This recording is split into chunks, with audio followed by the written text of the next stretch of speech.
Good evening. Tonight at 9 o'clock, Arizona's in the national spotlight over a new abortion law which could land doctors in prison. The legislature passed it and Governor Ducey signed it into law today. Again, the controversial law outlaws ending a pregnancy solely based on a genetic abnormality like Down syndrome.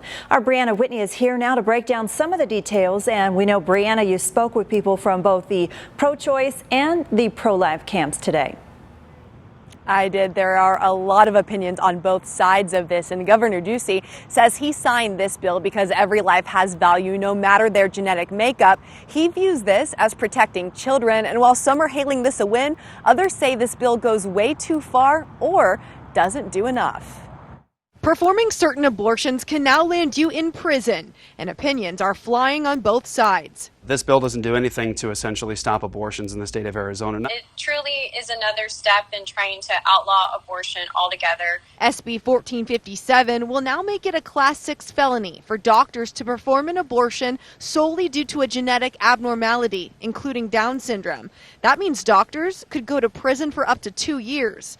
Under the bill, the person performing the abortion must complete an affidavit stating the patient is not aborting due to an abnormality. It's a really disappointing day for Arizonans throughout our state. Murphy Bannerman with Planned Parenthood Advocates of Arizona says their organization tried to persuade the governor this bill isn't fair or right for those making a difficult choice for their families. Yesterday, we dropped off a petition of over 2,000 signatures urging the governor to veto this bill. There are a number of reasons that people make these choices. It's not black and white. And I think it's just frustrating because it's a very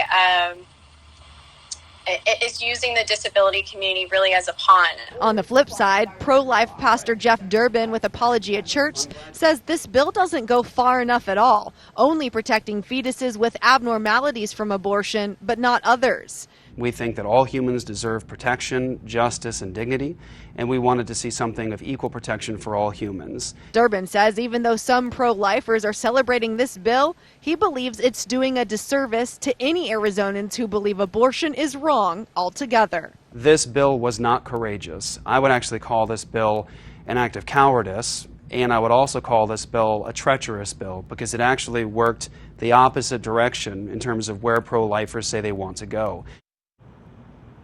And this likely won't be the last you hear of this. That Planned Parenthood advocacy group says they're already discussing filing a lawsuit. Heather? And Brianna, we know this bill covers a number of different provisions. What other changes can you talk about tonight? Yeah, so this bill also requires remains to be cremated or buried.